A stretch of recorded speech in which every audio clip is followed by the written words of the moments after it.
జాగ్రత్తగా వినండి. ముందుగా ఒక వచనం చూద్దాం. చూడండి, దానియేలు గ్రంథం 6వ అధ్యాయం. మనకు తెలిసిన సందర్భమే, కానీ దేవుడు నూతనంగా మనతో మాట్లాడబోతుంది. దానియేలు గ్రంథం 6వ అధ్యాయం మొదటి నుంచి. తన రాజ్యం అంతటి పైన అధిపతిగా ఉండుటకై 120 మంది అధిపతులు నియమించుటకు దర్యావేషునకు ఇష్టమైన. దేవుడి వాక్యం ద్వారా మనతో మాట్లాడును గాక. దేవుడు సూటిగా మన లోపాలను సరిచేయను గాక. జాగ్రత్తగా ఉందాం. ఈ సందర్భం ఏంటంటే ప్రతి ఒక్కరూ నా వైపే చూస్తూ వినండి. ఈ సందర్భం ఏంటంటే బెల్షజరు రాజుగారు మరణించిన తర్వాత దర్యావేషు రాజుగారు ఆ రాజ్యాన్ని పరిపాలించడానికి ముందుకు వచ్చారు. ఆయనకు వచ్చిన ఆ కొత్తలో ఆ పరిపాలనని సరిచేయడానికి, ఆ పరిపాలనలో ఉన్న లోపాలను సరిచేయడానికి ఆయన చేసిన పని ఏంటంటే అలా రాజ్యాన్ని 120 భాగాలుగా చేశాడు. ఎన్ని భాగాలు? 120 భాగాలుగా చేసి ఒక్కొక్క భాగానికి ఒక్కొక్క అధిపతిని పెట్టాడు. ఎంతమంది అధిపతులు ఇప్పుడు? 120 మంది. అందరూ వింటున్నారా? 120 మంది అధిపతులను పెట్టాడు. ఆ 120 మంది అధిపతులకి ముగ్గురు మెయిన్ క్యాడర్లో ఇంకో ముగ్గురు అధికారులను పెట్టారు. అటు ఈ 120 మందిని జాగ్రత్తగా పనిచేస్తున్నారో లేదో, జాగ్రత్తగా న్యాయాన్ని చక్కగా తీరుస్తున్నారో లేదని వాళ్ళ మీద ఒక ముగ్గురు అధిపతులను పెట్టారు. ఈ ముగ్గురు అధిపతుల్లో ఒక మెయిన్ క్యాడర్లో ఉన్న ఆయన దానియేలు. ఎవరు? ఆ దానియేలు గారి జీవితంలో జరిగిన ఒక సందర్భం కోసం ఈ రోజు మనం తెలుసుకుందాం. తర్వాత చదువుతాం. చూడండి, వారిపైన ముగ్గురిని ప్రధానులుగా నియమించాను. ఆ ముగ్గురులో దానియేలు ముఖ్యుడు. రాజునకు నష్టము కలగకుండానట్లు ఆ అధిపతులు తప్పకుండా వీరికి లెక్కలు గొప్ప చెప్పవాలని ఆజ్ఞించింది. తర్వాత మాట, ఈ దానియేలు అతి శ్రేష్టమైన బుద్ధి గలవాడే ప్రధానులలోను అధిపతులలోను ప్రఖ్యాతి నొంది ఉండెను. కనుక రాజ్యం అంతటి మీద అతని నియమింపవలెనని రాజు ఉద్దేశించెను. ఈ 120 మంది మీద ఎంతమంది అధికారులు ఉన్నారు? 120 మంది అధికారుల మీద ముగ్గురు అధికారులు ఉన్నారు. ఆ ముగ్గురు అధికారులకి ఒక అధికారి ఎవరు? దానియేలు. ఈ దానియేలుని అప్పటి వరకు ఆ ముగ్గురు మీద అధికారి కింద ఉన్నాడు. ఆ 120 మంది మీద మెయిన్ క్యాడర్లు ఉన్నారు. ఈ దర్యావేషు రాజు చేసిన పని ఏంటంటే ఈ దానియేలుని ప్రధాని చేద్దాం అనుకున్నాడట. ఏం చేద్దాం అనుకున్నాడు? ప్రధాని చేద్దాం అనుకున్నాడట. ప్రధాని చేద్దాం అనుకుని ఎప్పుడైతే అనుకున్నాడో ఈ చుట్టుపక్కల క్యాడర్లో ఉన్న వీళ్ళందరికీ అసూయ వచ్చిందట. ఈ అధిపతులు అందరూ ఉన్నారు కదా, 120 మంది అధిపతులు, వీళ్ళకి అసూయ వచ్చి ఇన్ని ఏదో రకంగా రాజు దగ్గర ఇరికిచ్చేద్దాం. ఏం చేద్దాం? రాజు దగ్గర ఇరికిచ్చేద్దామని ఒక పన్నాగం పన్నుతున్నారు. ఏదన్నా తప్పు దొరుకుతుందేమో అని చూసారట. ఏం చేశారు? ఏదన్నా తప్పు దొరుకుతుందేమో, ఏదో రకంగా ఇరికిచ్చేద్దామని చూస్తే ఆయనకి ఎంత వెతికినా ఒక్క తప్పు కూడా కనిపించలేదట. ఎంత వెతుకుతున్నారు, ఏదో రకంగా ఎక్కడో దిక్కున దొరుకుతాడు, ఏదో చోట దొరుకుతాడు అని వెతుకుతున్నారు. ఒక్క చోట కూడా దొరకలేదని. ఆ మాట చదువుతాం చూడండి, చాలా వింతగా ఉంటుంది. అందుకు ఆ ప్రధానులను అధిపతులను రాజ్యపాలన విషయంలో దానియేలు మీద ఏదైనా ఒక నింద మోపవలెనని ఉండి తగిన హేతు కనిపెట్టుచుండిరి. గాని దానియేలు నమ్మకస్తుడే, ఏ నేరమునైనను ఏ తప్పైనను చేయువాడు కాడు గనక దానియేలులో తప్పైనను లోపమైనను కనుగొనలేకపోయిరి. ఏం చేశారట? వెతుకుతున్నారు. ఏదన్నా తప్పు దొరుకుతుంది. ఇటు జాబ్ లో ఏదో ఒక తప్పు చేస్తాడు, ఎక్కడో దిక్కున లంచం తీసుకుంటాడు, లేదంటే తన భక్తి జీవితంలో ఏదో ఒక తప్పు జరుగుతుంది. ఏదో ఒక తప్పు వెతికేసి అది ఏదో రకంగా పట్టుకుని రాజుగారి దగ్గర ఇరికిచ్చేద్దాం అనుకున్నారు. కానీ ఎంత వెతుకుతున్నా తప్పు దొరకలేదట. ఎలాంటి భక్తో చూడండి, ఇతని జాబ్ కూడా ఏ తప్పు చేయకుండా చేస్తున్నాడు. ఈరోజు ఎంతమంది ఉద్యోగస్తులు ఉన్నారు నాకు తెలియదు, కానీ ఇక్కడ మనం చేసే పనిలో నిజాయితీగా ఉండాలి. ఎంతమంది వెతికినా ఒక్క తప్పు కూడా కనిపించకూడదు. మన భక్తి జీవితంలో కూడా అదే జీవితం కలిగి ఉండాలి. మనం ఎంతమంది వెతికినా ఒక్క పొరపాటు కూడా కనిపించకూడదు. అది భక్తి జీవితం అంటే. ఇది దానియేలు గారిలో మనకు కనిపిస్తారు. వెతుకుతున్నారట ఒక్క తప్పు కనిపించలేదు. మనలో వెతికితేనో, మనలో ఎవరైనా తప్పులు వెతికితే వెతకడానికి కష్టపడాలా అంటున్నాను నేను. అక్కర్లేదు. మన సంఘాలకు వస్తాం, ప్రతిరోజు మందిరాలకు వస్తాం, ప్రార్థన చేస్తాం, ఇంటికి పోయి ఏది చేయకూడదో అదే చేస్తాం, ఏది మాట్లాడకూడదో అదే మాట్లాడతాం, ఏం చేయకూడదో ఫోన్లో మనం ఏది చూడకూడదో అయ్యే చూస్తాం. ఎతకక్కర్లేదు మనకెవరని. మనకందరూ పేర్లు పెడతానే ఉంటారు. మందిరానికి వెళ్తారండి, ఇంటికి వచ్చి ఏ కావాలితే చేస్తారండి. మందిరానికి వెళ్తారండి, ఏది మాట్లాడకూడదో అయ్యే మాట్లాడతారండి. ఆవిడ మందిరంకి వెళ్తుందండి, ఎందుకు వెళ్తుంది ఆవిడకి వెళ్దండి అని చెప్పుకుంటారు. అవునా కదా? మనలో తప్పులు వెతకక్కర్లేదు, మనకు డైరెక్ట్ గా కనిపించిపోతాం. చాలా మంది యవనస్తులు ఫోన్లో చూడకూడనివన్నీ చూస్తుంటారు. వెతకక్కర్లేదు, వాళ్ళ ఫోన్ ఒకసారి తీసుకుంటే సరిపోతుంది. ఫోన్లో ఎన్ని లాకులు, మెయిన్ లాక్ ఒకటి ఉంటుంది, గ్యాలరీకి లాక్ ఉంటుంది, ప్రతి యాప్కి ఒక్కొక్క దానికి ఒక్కొక్క లాక్ ఉంటుంది. ఎందుకు లాకులు? ఏదో సీక్రెట్ ఉంది కాబట్టి లాకులు. అర్థమవుతుందా? ఫోన్కి మీకు నిజంగా చాలా మంది యవనస్తులు, జాగ్రత్తగా ఉండండి, మిమ్మల్ని ఏదో అనేస్తాను అనుకోకండి. చాలా మంది యవనస్తులు ధైర్యం ఉంటే లాక్ తీసి వాళ్ళ తల్లిదండ్రులకి ఒకసారి ఒక 2 రోజులు ఫోన్ ఇవ్వమని ఇస్తారేమో చూడండి. ఇవ్వరు. మందిరాలకు వస్తాం, మనం కూడా అంతే, మనకు కూడా చేయాల్సినవి చేస్తాం. మందిరాలకు వస్తాం, భక్తి అంటాం, ప్రార్థన అంటాం, ఏదేదో అంటాం, కానీ బయట ఉన్న జనాలందరూ చెక్ చేస్తే మనం దొరికేస్తాం. చాలా మంది ఇక్కడ కూడా ఉండొచ్చు, చాలా మందికి మొలతాలు చెక్ చేస్తే దొరుకుతుంటాయి. ఏంటి తాయిత్తులు దొరికేస్తుంటాయి. మన భక్తి మాటలకే పరిమితం అయిపోయింది. మన భక్తి ఆదివారానికే పరిమితం అయిపోయింది. అలా ఉండకూడదండి. దానియేలు తన వ్యక్తిగత జీవితంలో బాగున్నాడు, తన ఉద్యోగ జీవితంలో బాగున్నాడు, తన వ్యక్తిగత జీవితంలో భక్తి జీవితంలో కూడా చాలా బాగున్నాడు. అటు ఏ లోపాన్ని వెతకడానికి ఎవ్వరికి అవకాశం ఇవ్వలేదు. ఈరోజు మనం కూడా ఆ భక్తుల నుంచి నేర్చుకోవాల్సిన విషయం ఏంటంటే, మన యవ్వన జీవితంలో కావచ్చు, మన కుటుంబ జీవితంలో కావచ్చు, మీరు స్త్రీలుగా మీ కుటుంబంలో, మీ కుటుంబ పరిపాలనలో కావచ్చు, ఎవరైనా మిమ్మల్ని వేలెత్తి చూపించడానికి 100 సార్లు ఆలోచించాలి. మిమ్మల్ని వేలెత్తి చూపించడానికి 100 సార్లు ఆలోచించాలి. మీ భక్తి జీవితాన్ని ప్రశ్నించడానికి గుండెలు అలిసిపోవాలి వాళ్ళకి. అలా ఉండాలి. అలాంటి జీవితం ఎవరికి ఉంది ఇక్కడ చెప్పండి? దానియేలు గారికి ఉంది. అలా వెతుకుతున్నారంట దొరకలేదు. దొరకకపోతే ఆయన భక్తే ఆయనకి మైనస్ అయిపోయింది. ఏంటి? ఆయన భక్తినే వాళ్ళు ఈ భక్తిని బట్టే ఇరికిచ్చేద్దాం అనుకున్నారట. ఏం చేద్దాం అనుకున్నారు? ఈ భక్తిని బట్టే ఇరికించేద్దాం. ఎలా ఇరికిస్తారంటే, ఇతనికి ప్రతిరోజు ప్రార్థన చేసి అలవాటు ఉందట. ఎన్నిసార్లు చేస్తారు ప్రార్థన? వింటున్నారా? అందరు ఇక్కడ ఉన్నారా? దానియేలు గారు రోజుకి ఎన్నిసార్లు ప్రార్థన చేస్తారు? 3 సార్లు ప్రార్థన చేస్తారండి. మీరు చిన్నప్పుడు సండే స్కూల్కి వెళ్ళారా? సండే స్కూల్లో చెప్తారు ఇవన్నీ. దానియేలు గారు రోజుకి 3 సార్లు ప్రార్థన చేస్తారట. ఈయన ప్రార్థన చేస్తారో, అసలు దేని గురించి చేస్తారు ఈయన ప్రార్థన నాకు మొన్న ఒక ఆలోచన వచ్చింది. అసలు దేనికోసం చేస్తున్నారు ఈయన ప్రార్థన? ఈయన్ని తీసుకెళ్లి సింహాల బోనులో వేసేసే సమయంలో కూడా ప్రార్థన ఆపలేదట. మనమైతే చాలా మంది ప్రార్థన చేస్తారండి వింతగా. పడుకునే ముందు మంచం మీద పడుకుని, ప్రభువా ఇవాళంతా కాపాడో ప్రభువా, అందుని బట్టి స్తోత్రం అని పడుకుంటారు అంతే అండి. అప్పటి వరకు సీరియల్ చూసి కళ్ళు అలసిపోతాయి, ఇంకేం చేయాలి తెలియక మంచం మీద పడుకుని ప్రార్థన చేసే వాళ్ళు కూడా ఉంటారు. అవునా కదా? ఇంకా చాలా మంది విచిత్రమైన ప్రార్థన చేస్తారు. అలాగంటే, నన్ను దీవించు, మా భర్తని, మా పిల్లల్ని, మాకు దూరంగా కాకినాడలో కొంతమంది చుట్టాలు ఉన్నారు, వాళ్ళని దీవించు.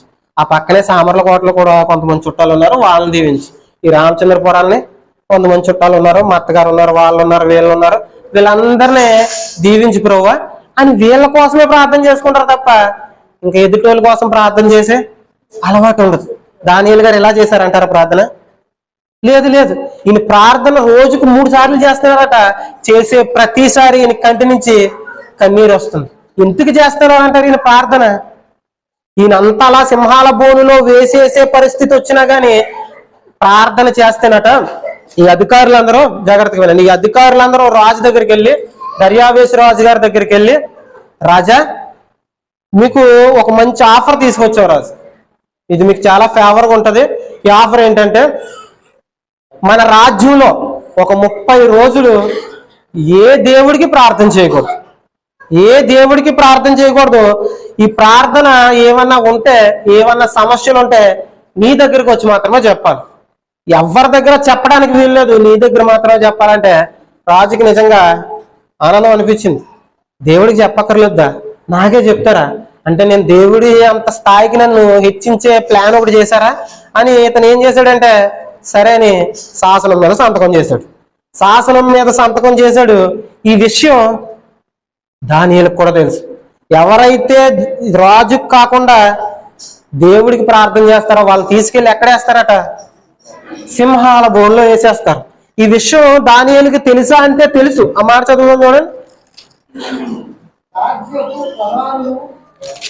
6వ అధ్యాయం 7వ వచనం. రాజ్యపు ప్రధానులు, సేనాధిపతులు, అధిపతులు, మంత్రులు, సమస్థానాధిపతులు అందరిని కూడి రాజు ఒక ఖండితమైన చట్టము స్థిరపరిచి దాన్ని శాసనముగా చాటింపజేయనట్లు యోచన చేసిరి. ఎట్లనగా 30 దినముల వరకు మీ యొద్ద తప్ప మరి ఏ దేవుని యొద్దనైనను మానవుని యొద్దనైనను ఎవడును ఏ మనవి చేయకూడదు. ఎవడైనను చేసిన ఎడల వాడు సింహాల గుహలో పడద్రోయబడు. తర్వాత మరి చదువు. ఈ ప్రకారముగా రాజు శాసనం ఒకటి పుట్టించాను. తర్వాత మాట చదువుకోండి, 10వ వచనం చదువు. ఇట్టి శాసనము సంతకము చేయబడినని దానియేలు తెలుసుకొనినను అతడు తన ఇంటికి వెళ్ళి యథా ప్రకారముగా అనుదినము 3 మోకాల్లోని తన ఇంటి పైగది కిటికీ యెరూషలేమున తట్టు తిరగబడి ఉండగా తన దేవునికి ప్రార్థన చేయుచు ఆయన్ని స్తుతించుచు వచ్చెను. దేవునికి స్తోత్రం. ఈయన చేసింది సింహాల గుహలో వేసేస్తారని ఆజ్ఞ వచ్చినా గాని ఈయన చేసిన పని ఏంటి, ప్రార్థన చేస్తున్నారట. మీకు ఒక డౌట్ రావచ్చు, ఇప్పుడు ఎవరైనా ఒక గన్ను పట్టుకుని వచ్చి ఇక్కడ నిలబడి ప్రార్థన చేశారంటే గన్ను పట్టుకుని మిమ్మల్ని కాల్ చేస్తాను అన్నారు అనుకో, ఎంతమంది ప్రార్థన చేస్తారు? మందిరానికి వస్తే మిమ్మల్ని లేపేస్తానని గేటు దగ్గర ఎవరన్నా కూర్చుని ఉన్నారనుకో, ఎంతమంది వస్తారు? అన్ని సౌకర్యంగా ఉన్నాయి కాబట్టి మనం వస్తాం, అవునా కదా? మనకి ఎప్పుడైనా సీన్ రివర్స్ అయింది అనుకోండి, మందిరం లేదు, ప్రార్థన లేదు, ఎవడన్నా గన్నట్టుకుని ముందు నిలబడ్డాడు అనుకోండి, నువ్వు యేసుక్రీస్తుని అసలు నమ్ముకోవట్లేదు బ్రదర్ అని చెప్తాం మనం, అవునా కదా? ఇలాంటి శాసనం సింహాల గుహలో వేసేస్తానని ఒక శాసనం పుట్టిన ఆయన మాట్లాడకుండా ఇంటికి వెళ్ళి సీక్రెట్ గా లోహనుని ప్రార్థన చేయట్లేదట. యెరూషలేము తట్టు కిటికీలు తీసి, అతనికి రోజు ఒక అలవాటు ఉండేది, యెరూషలేము తట్టు కిటికీలు తీయటం, యెరూషలేము వైపు తిరిగి ప్రార్థన చేయటం. యెరూషలేములో ఏముంది? దేవుని మందిరం ఉంది. దేవుని మందిరం వైపు తిరిగి ప్రార్థన చేస్తున్నాడట. ఎందుకు చేస్తున్నాడు ప్రార్థన? ఈయనకి ఏదో అవసరం మనం ప్రార్థన, సాధారణంగా ప్రార్థన ఎందుకు చేస్తారంటే ఏదో అవసరం ఉంటే ప్రార్థన చేస్తాం మనం, అవునా కదా? ప్రార్థన అలవాటు ఉండదు కొంతమందికి. ఏదన్నా కష్టం వస్తే, ఏదైనా బాధ వస్తే, లేకపోతే యవనస్తులైతే ఏదైనా ఎగ్జామ్ ఉంటే, లేదంటే ఏమైనా ఇంటర్వ్యూ ఉంటే ప్రార్థన, అన్ని బాగుంటే ప్రార్థన లేదు. కానీ ఈయన ప్రతిరోజు ప్రార్థన చేస్తున్నాడంటే ఏం అవసరం ఉంది ఈయనకి? ఈయన రాజ్యంలో ఒక ప్రధాని కదా, ప్రధానేనా? ఈయన రాజ్యంలో ఒక ప్రధాని. ఈ ప్రధానికి ఏ కష్టం ఉంటుంది చెప్పండి? ఉంటుందా? ఏ కష్టం ఉండదు, ఏ బాధ ఉండదు, ఏది కావాలితే అది కాల్ దగ్గరకు వస్తుంది. అయినా ప్రార్థన చేస్తున్నాడు, అయినా మానకుండా ప్రార్థన చేస్తున్నాడట. ఎందుకు చేస్తున్నాడు అబ్బా అని ఆలోచిస్తే నాకు ఒక వచనం అనిపించింది. ఆ వచనం చూద్దాం చూడండి. దానియేలు గ్రంథం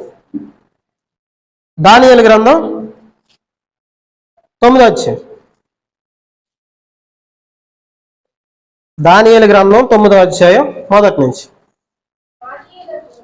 మాధీయుడగు అహశ్వేరోషు యొక్క కుమారుడైన దర్యావేషు కల్దీలపైన రాజయ్యను.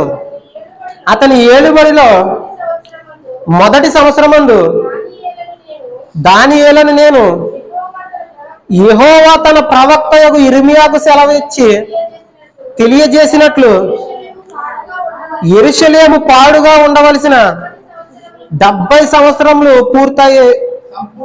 సంపూర్తి అగుచున్నవని గ్రంథం వలన గ్రహించి అంతటి నేను గోనెపట్ట కట్టుకుని ధూళి తలపైన వేసుకుని ఉపవాసముండి ప్రార్థనా విజ్ఞాపనలు చేయటకై ప్రభువగు దేవుని ఎదుట నా మనస్సును నిబ్బరము చేసుకొంటిని.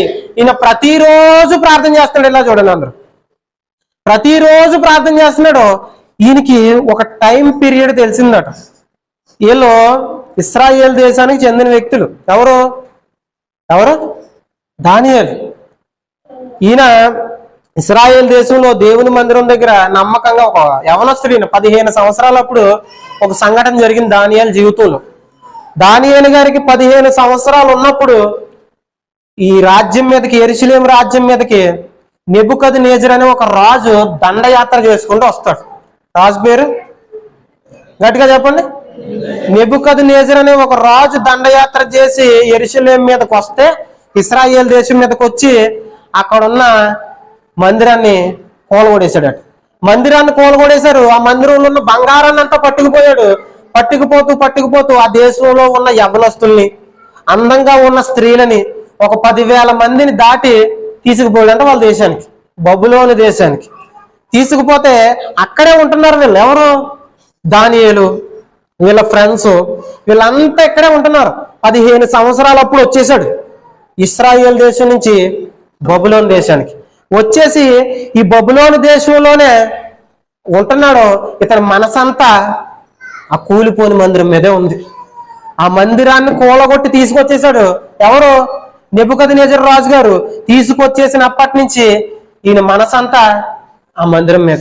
మందిరం ఎలాగుందో, మా విశ్వాసులైన ప్రజలు ఎలాగున్నారు, ఏమైపోయిందో, మందిరాన్ని మరలా నేను ఎప్పుడు చూస్తాను, ఈ ఆలోచనలంతా మనసంతా నిండిపోయి ప్రతిరోజు ఏడుస్తున్నాడట. యెరూషలేము వైపు కిటికీలు తీస్తున్నాడట. యెరూషలేము వైపు ఏముంది? మందిరం ఉంది, దేవుని మందిరం ఉంది. దేవుని మందిరం వైపు తలుపులు తీసి, కిటికీలు తీసి ప్రార్థన చేస్తున్నాడట, ఏడుస్తున్నాడట. మరలా సంఘానికి నేను, ఆ మందిరానికి నేను ఎప్పుడు వెళ్తాను? ఈయనకి ఇన్ని సౌకర్యాలున్నా ఆ రాజ్యంలో నాకు ఏ సౌకర్యం ఉంది? ఇశ్రాయేల్ దేశంలో నాకు ఏముంది? ఇక్కడికి వచ్చాక నాకు ఇన్ని ఉన్నాయి కదా, ఇక్కడికి వచ్చాక నాకు ఇన్ని సౌకర్యాలు ఉన్నాయి కదా, పర్వాలేదు, ఇక్కడ హ్యాపీగా బతికేద్దాం అనుకుంటలేదు. ఆయన మనసంతా మందిరం మందిరం మందిరం. ప్రతిరోజు కన్నీళ్లు కార్చి మందిరం కోసం ప్రార్థన చేస్తున్నాడు. ఎవరి కోసం? మందిరం కోసం. మిమ్మల్ని సూటిగా అడుగుతున్నాను, ఎంతమంది ఇంటికి వెళ్ళిన తర్వాత మీ ప్రార్థనలో మందిరం కోసం ప్రార్థన చేస్తున్నారు చెప్పండి? ఎంతమంది మీ సంఘం కోసం ప్రార్థన చేస్తున్నారు చెప్పండి? నా మామగారు చేయట్లేదు. చేస్తున్నారా? సంఘం అంటే చాలా మందికి విలువ తెలియక సంఘం కోసం ప్రార్థన చేయరు. నిజంగానండి, మన జీవితంలో సంఘం లేదు అని ఒకసారి ఆలోచించుకోండి. మన జీవితం ఎలా ఉంటుంది? నా జీవితంలో సంఘం లేదు, నా జీవితంలో ఈ దేవుడు లేడు, సంఘ సహవాసం లేదు అని ఒక్కసారి ఆలోచించుకోండి. మన జీవితం ఎలా ఉంటుంది? బాగానే ఉంటుంది అన్నామంటే మనం ఇంకా సంతలో బ్యాచ్ అని అర్థం. బాగోదు మన జీవితం. మన జీవితం అతలాకుతలం అయిపోద్ది. మనసుకి ప్రశాంతత ఉండదు. విశ్రాంతి దొరికే స్థలం దేవుని మందిరం. నిజంగానండి. అందుకైనా ప్రతిరోజు ఇన్ని సౌకర్యాలు ఉన్నా కానీ ప్రార్థన మాత్రం మానట్లేదు. దేనికోసం చేస్తున్నాడు ప్రార్థన? దేనికోసం? వాళ్ళ సంఘం కోసం. మన భాషలో మాట్లాడుకోవాలంటే వాళ్ళ సంఘం కోసం ప్రార్థన చేస్తున్నాడు. సంఘం విలువ తెలిసింది కాబట్టి ఆయన ప్రతిరోజు మానక సంఘం కోసం ప్రార్థన చేస్తున్నాడు. కన్నీళ్లు గారుస్తున్నాడు, రోజు చేస్తున్నాడు. ఈయనకి ఒక విషయం అర్థమైందంట. ఇర్మియా గ్రంథం చదువుతుంటే ఇర్మియా గారు చెప్పిన ప్రవచనం గుర్తొచ్చిందంట. 70 సంవత్సరాల పాటు యెరూషలేము పాడుగా ఉంటది, ఆ తర్వాత మరలా మీరు యెరూషలేముకు తిరిగి వస్తారంటే ఆ 70 సంవత్సరాలు ఎప్పుడవుతుందా అని ఎదురు చూస్తున్నాడట. ఆ మందిరం మీద ఎంత పిచ్చి పెంచేసుకున్నాడు చూడండి ఆయన. ఆ 70 సంవత్సరాలు ఎప్పుడు అవుతుందా, ఎప్పుడు వెళ్తామా మా దేశానికి, ఆ మందిరాన్ని మరలా తిరిగి ఎప్పుడు కడతామా, ఎప్పుడు వెళ్తామని మందిరం కోసమే ఆ 70 సంవత్సరాలు ఎదురు చూస్తూ ఉండిపోయాడట. ఇన్ని సౌకర్యాలు ఉన్నా ఈ సౌకర్యాలు లెక్కలేదు. ఆ రాజు దగ్గర ప్రధానిగా ఉన్న ఆ సౌకర్యాలు ఏవి లెక్కలేవు. మందిరం అని 70 సంవత్సరాలు ఏడుస్తూ ప్రార్థన చేశాడంటండి మందిరం కోసం. 70 సంవత్సరాలు ఏడుస్తూ ప్రార్థన చేసి ఆ టైం ఎప్పుడైతే దగ్గరకు వస్తుందని తెలుసుకున్నాడో ఇంకా ప్రార్థన లెవెల్ పెంచాడు, ప్రార్థన ఇంకా ఎక్కువ చేశాడు. అప్పటి వరకు ప్రతిరోజు 3 సార్లు చేస్తుంటే ఇంకా ప్రార్థన టైం పెంచాడట.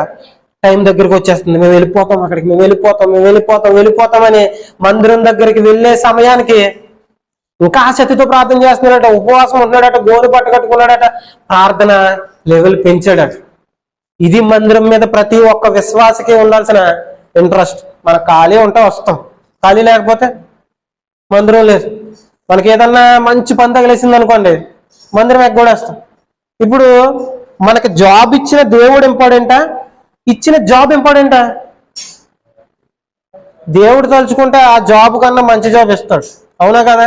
దానికోసం మనం సంఘాలు ఎగ్గొడేస్తాం. ఏదో బాగా బిజీ అయినప్పుడు ఒక వారం మానేసామంటే అది పర్వాలేదు. ప్రతి వారం మానేసి ఎగ్గొట్టి తిరుగుతున్నామంటే సంఘం అంటే నిర్లక్ష్యం అని అర్థమవుతుందా? ఈ సంఘం దేవుడు మనకి ఇచ్చింది. ఇది ఎవరో సేవకుల ద్వారా ఏర్పడింది, లేకపోతే సేవకులు మమ్మల్ని సంఘానికి పిలిచారు అనుకోకండి. దేవుడు మనల్ని తన సంఘంలోనికి పిలుచుకున్నాడట. దేవుని స్తోత్రాలు చెప్తారా? దేవుడు తన సంఘంలోనికి తన స్వరక్తం ఇచ్చి మనల్ని కొనుక్కొని ఈ సంఘంలో పెట్టాడట. మాట చూద్దాం, చూడండి, ముగించుకుందాం. అపోస్తుల కార్యాలు 20వ అధ్యాయం. అపోస్తుల కార్యాలు 20వ అధ్యాయం 28వ వచనం. దేవుడు తన స్వరక్తం ఇచ్చి సంపాదించిన సంఘము. సరిపోతుంది. దేవుడు తన స్వరక్తం ఇచ్చి సంపాదించిన సంఘం. దేవుడు తన సొంత రక్తాన్ని, స్వరక్తాన్ని ఇచ్చి సంపాదించాడట సంఘాన్ని. సంఘం అంటే మిమ్మల్ని అడుగుతున్న, సంఘం అంటే గోడలైన సంఘం అంటే? సంఘం అంటే ఈ మైకులా, ఈ బాక్సులా? కాదు కదా. దేవుడు రక్తం ఎవరి కోసం ఇచ్చాడు? ఈ గోడల కోసం ఇచ్చాడా? లేదు, మన కోసం ఇచ్చాడు. అర్థమవుతుందా? దేవుని సంఘం అంటే మనం తన స్వరక్తాన్ని ఇచ్చి సంపాదించుకున్నాడట మనం. ఈ విషయం అర్థమైతే సంఘం మానాలనిపించదు. ఈ విషయం మన బుర్రకెక్కితే సంఘం మీద బాధ్యత పెరుగుతుంది. ఆదివారం ఎప్పుడు వస్తుందా అని ఎదురు చూస్తాం. అప్పుడు ఆదివారం వచ్చేసిందా, మొన్న కదా చర్చికి వెళ్ళాం అనుకుంటాం మనం, అవునా కదా? ఇదేంటి అప్పుడే వారం గడిచిపోయింది, అప్పుడే శుక్రవారం వచ్చేసింది, చర్చికి వెళ్ళినప్పుడు అని అనుకుంటాం. కానీ ఆదివారం ఎప్పుడు వస్తుందా అని ఎదురు చూస్తాం. ఈ మాట మనకు బుర్రకెక్కితే నిజంగా ఆయన స్వరక్తం ఇచ్చి సంపాదించాడట. మనం అంతా పాపులం కదా, మనం ఏమైనా పరిశుద్ధులమా?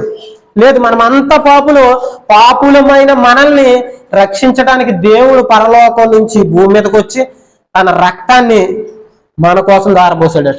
ఆయన రక్తం ధారపోయటం ద్వారా మనం ఏమయ్యాం? నీతిమంతులుగా చేయబడి ఈ సంఘంలోకి అవకాశం వచ్చింది. మనం నరకానికి పోవలసిన బ్యాచ్, అవునా కదా? మనం ఏ రోజు నీతిగా ఉన్నాం చెప్పండి, ఏ రోజు పరిశుద్ధంగా ఉన్నాం చెప్పండి. అలాంటి నీతి లేని మనల్ని, పరిశుద్ధత లేని మనల్ని పరలోకం నుంచి భూమి మీదకి వచ్చి మనల్ని రక్షించి సంఘంలో చేర్చాడు. ఈ సంఘంలో చేర్చి సంఘంలో నమ్మకంగా కొనసాగిపో, పరలోకానికి వెళ్ళిపోతామని చెప్పాడు. ఇది పరలోకానికి తీసుకెళ్లే మార్గం. మనం ఇంటి దగ్గర ఉన్నప్పుడు వాక్యం ధ్యానిస్తామా? లేదు. ఇంటికాడ ఉన్నప్పుడు ప్రార్థన చేస్తామా? సరిగ్గా చెయ్యం. దేవుని మాటలు ఇంటి దగ్గర మనకు ఎవరైనా చెప్తారా? లేదు కదా. దేవుని మాటలు మనకి ఇక్కడ చెప్తారు. ఆ మాటల ద్వారా మనం ప్రతిరోజు మన పాపాలు ఏవైతే ఉన్నాయో అవి మానేసుకుని దేవునిలో ముందుకు మెల్లగా కొనసాగుతూ పరలోకం వైపు అడుగులు వేయించే స్థలం ఇది. అర్థమవుతుందా? ఈ స్థలం మీదే నీకు నిర్లక్ష్యం ఉంటే నిన్ను పరలోకానికి ఎవరు తీసుకెళ్తాడు? నిన్ను పరలోకం తీసుకెళ్లే మాటల మీదే నీకు నిర్లక్ష్యం అయితే, ఈ పరలోకం తీసుకెళ్లే మాటల మీదే నీకు టైం సరిపోతుంది సంఘానికి రావడానికి, ఇంక నిన్ను పరలోకానికి ఎవరు తీసుకెళ్తారు? ఇంత గొప్ప రక్షణని మనం నిర్లక్ష్యం చేసుకుంటే మనల్ని ఎవరు రక్షిస్తారు చెప్పండి, అవునా కదా? కాబట్టి సంఘం అనేది దేవుడు తన స్వరక్తం ఇచ్చి సంపాదించింది. దేవుడు మనల్ని సంఘంలో చేర్చాడు, నమ్మకంగా సంఘంలో కొనసాగిపోవాలి. ఈ సంఘంలో ఉన్నన్ని రోజులు ఈ సంఘానికి మంచి పేరు తీసుకొచ్చే బిడ్డలుగా ఉండాలి. ప్రతి ఒక్కరు చూసి అనుకోవాలి, ఈ అమ్మాయి ఇంత చక్కగా ఎలా ఉంటుంది, ఈ అబ్బాయి ఇంత చక్కగా ఎలా మాట్లాడుతున్నాడు, అందరిలాగా ఉంటలేదే, అందరిలా మాట్లాడలేదే, చాలా పద్ధతిగా ఉంటున్నాడు ఎందుకంటావు అని అంటే, ఈ అబ్బాయి చర్చికి వెళ్తాడు. ఏ చర్చికి వెళ్తాడు?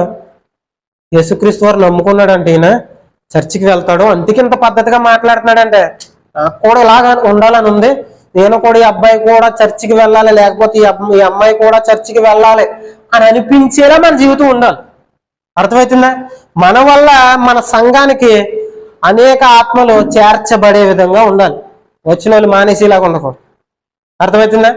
సంఘాన్ని అంటిపెట్టుకుని సంఘం వల్ల బాధ్యత కలిగి నమ్మకంగా ఉన్న రోజు ఆ దానియేలుకి మనం కుమారులు అవుతాం.